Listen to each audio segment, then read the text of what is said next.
हमारे पूर्व राष्ट्रीय अध्यक्ष आदरणीय वेंकैया जी, दिल्ली प्रदेश के अध्यक्ष विजेंद्र जी, आदरणीय विजय गोयल जी, विजय कुमार जी, मंच पर उपस्थित सभी राष्ट्रीय पदाधिकारीगण, दिल्ली प्रदेश के सभी सम्माननीय पदाधिकारीगण और उपस्थित कार्यकर्ता भाई और बहनों, सबसे पहले मैं आप सबको और हमारे सबके नेता जिनकी प्रेरणा से हम सब कार्य करते हैं, ऐसे आदरणीय अटल बिहारी वाजपेयी जी को उनके जन्मदिन के उपलक्ष्य में भारतीय जनता पार्टी के लाखों करोड़ों कार्यकर्ताओं की ओर से बहुत बहुत शुभकामनाएं देता हूं, शुभेच्छाएं देता हूं। मैं दिल्ली प्रदेश भारतीय जनता पार्टी को इस बात के लिए धन्यवाद दूंगा कि आज का जो सुशासन दिन है, उस कार्यक्रम को कार्यकर्ता तक पहुंचाने के लिए एक प्रभावी कार्यक्रम का उन्होंने आयोजन किया है। रक्तदान का कार्यक्रम हो या इस निमित्त फिर से एक बार गुड गवर्नेंस के बारे में जनता में जो संदेश पहुंचाने की बात हो, इसमें निश्चित रूप से इस प्रभावी कार्यक्रम का निश्चित रूप से उपयोग होगा। सबसे पहले मैं आप सबसे प्रार्थना करना चाहूंगा कि अटल बिहारी वाजपेयी जी ने, पंडित दीनदयाल उपाध्याय जी ने, डॉक्टर श्यामा प्रसाद मुखर्जी जी ने हम सबको हमारे राजनीतिक जीवन में एक रास्ता दिखाया है। हम भारतीय जनता पार्टी का क्यों काम कर रहे हैं, इसके पीछे हमारी भूमिका है और उस भूमिका के साथ प्रामाणिकता से कमिटमेंट हमारी है और उसी के कारण हम भारतीय जनता पार्टी के कार्यकर्ता के रूप में काम कर रहे हैं।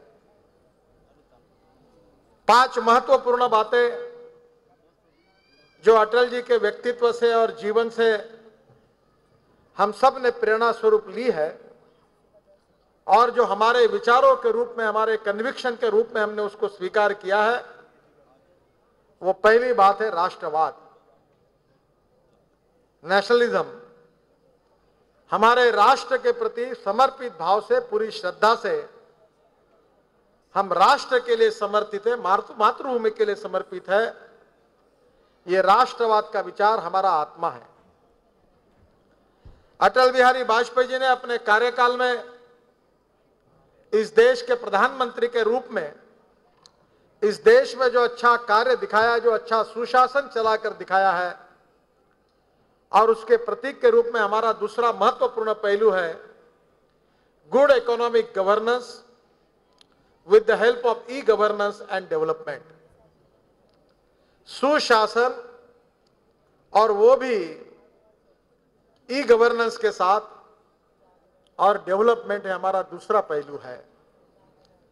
तीसरा जो हमारा पहलू है जिसके लिए हम सब लोग काम कर रहे हैं, वो पंडित दीनदयाल उपाध्याय जी का सामाजिक आर्थिक चिंतन, जो हमारी एक सोशो इकोनॉमिक फिलॉसफी है, जिसको हम अंत्योदय के रूप में कहते हैं।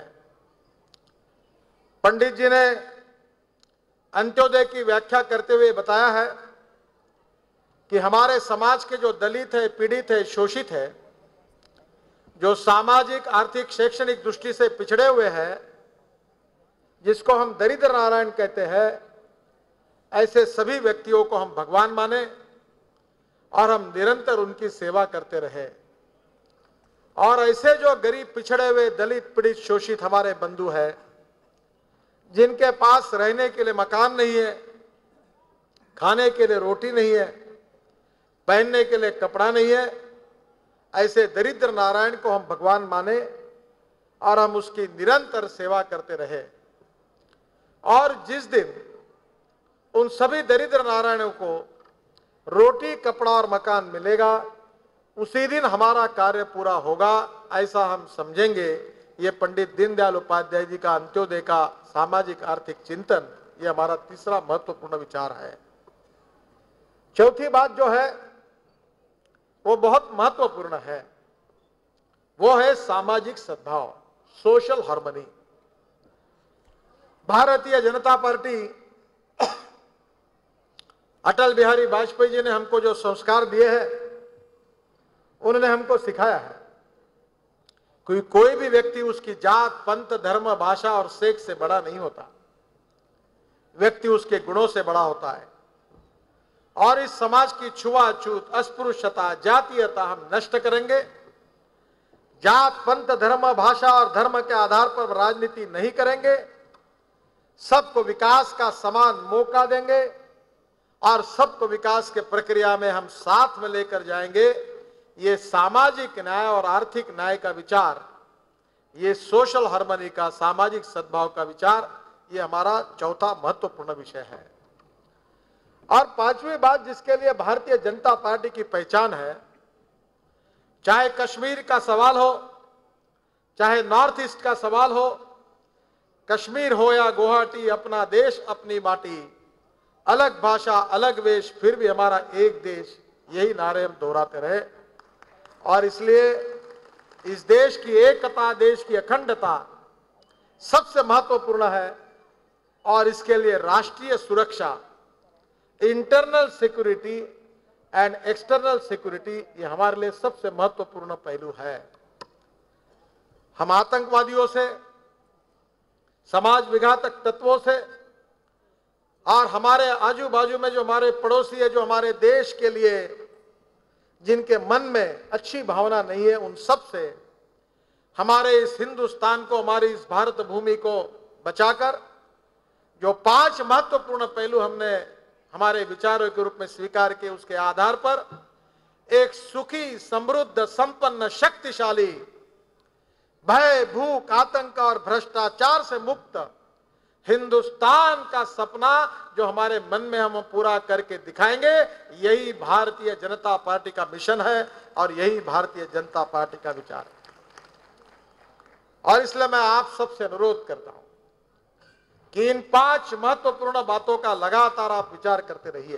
पानी जब शिप्रा में आएगा तो मालवा में 15 लाख हेक्टेयर जमीन पानी के नीचे अगर आएगी तो मध्य प्रदेश का एग्रीकल्चर प्रोडक्शन 40,000 करोड़ से बढ़ेगा और मध्य प्रदेश का किसान गरीबी से मुक्त होगा।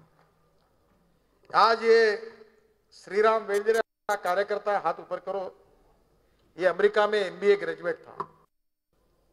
हम वाटर पर काम कर रहे हैं, गंगा से जोड़ने की बात कर रहे हैं। गोदावरी में तेलंगाना में गया था, वहां हम लोग किस प्रकार से बैरेजेस बनाकर वहां पानी दे सकते हैं, इसका विचार कर रहे हैं। अटल जी का सपना था कि गंगा का एक्सेस वाटर कावेरी में जाकर पूरे देश में सलाम सुफलाम हिंदुस्तान बने। हमारे गुजरात के मुख्यमंत्री नरेंद्र भाई के नेतृत्व में हमने 5 लाख चेक डैम बनाए। उसका अध्ययन गुड गवर्नेंस सेल ने किया है और उसका विमोचन किया है। जरूर इसको पढ़िए। राजनीति ऐसी नहीं होनी चाहिए कि मैं तो चला जिधर चले रास्ता। वी शुड अंडरस्टैंड कि हमारे पार्टी ने क्या काम किया। इसमें हेडिंग है the difference that we made. Here is a comparison between the NDA and UPA rule states. Bharatiya Janata party और कांग्रेस पार्टी में फर्क क्या है? अगर ये फर्क, ये डिफरेंस अगर हम लोगों को एहसास नहीं करा देंगे तो कांग्रेस के जाने में फायदा नहीं है और हमारे आने में फायदा नहीं है।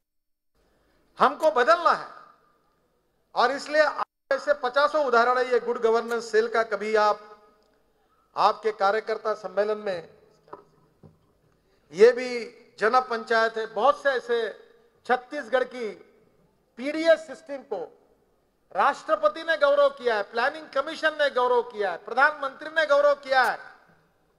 और छत्तीसगढ़ में हर गरीब के घर में राशन जाता है, 1 पैसे का भ्रष्टाचार नहीं, पूरा ई-गवर्नेंस से जाता है, ट्रांसपेरेंसी से जाता है। मैं मुंबई में ई-गवर्नेंस सेल ने 450 कार्यकर्ता इकट्ठा हुए थे कि हम ई-गवर्नेंस का उपयोग करके लोगों का जीवन सुसह्य कैसे करें। बहुत कुछ बोलने लायक है पर समय की कमी है। हमने किए हुए अच्छे काम जनता तक, कार्यकर्ताओं तक प्रभावी रूप से पहुंचाने के लिए ये जो हमारा गुड गवर्नेंस सेल है, इसका आज मैं आपके सामने घोषणा करना चाहता हूं कि गुड गवर्नेंस और सुशासन के प्रतीक अटल बिहारी वाजपेयी है। एनडीए के कार्यकाल में उन्होंने सिद्ध करके दिखाया। केवल पॉलिटिकल भाषण में नहीं कर रहा हूं, केवल दूसरे की बुराई करके हमको वोट नहीं चाहिए, हमको हमारी अच्छाई को स्थापित करके पॉजिटिव एटीट्यूड में लोगों से वोट चाहिए। अटल जी के समय डॉलर की तुलना में रुपए का मूल्य 38 रुपए था। सोनिया गांधी के नेतृत्व में डॉलर की तुलना में रुपए का मूल्य 57 और 58 रुपए हुआ। अटल जी के समय फॉरेन एक्सचेंज रिजर्व भरा हुआ था। सोनिया जी और मनमोहन सिंह जी के कार्यकाल में फॉरेन एक्सचेंज रिजर्व खाली हो गया है। अटल जी के समय हमारा जीडीपी ग्रोथ रेट 12% की तरफ जा रहा था, हम 8.2, 8.5 के ऊपर भी चल गए थे।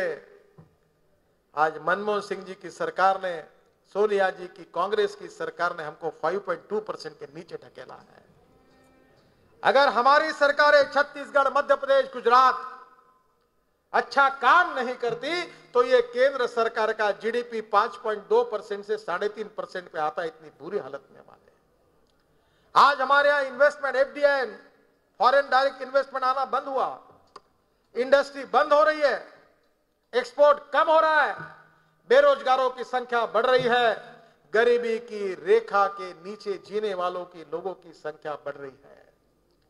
पंडित दीनदयाल उपाध्याय जी ने हमको 1967 में सपना दिया था, वॉर अगेंस्ट पॉवर्टी। हमको गरीबी के खिलाफ लड़ना है। कैसे लड़ेंगे? क्या भाषणों से लड़ेंगे? हम लड़ेंगे, हम e governance, good economic governance with the help of e governance and development, और इसका आधार लेकर हम इस देश को गरीबी, भूखमरी, बेरोजगारी से मुक्त करके इस देश में अटल जी के सपने का सुशासन हम स्थापन करेंगे। यही भारतीय जनता पार्टी का मिशन है।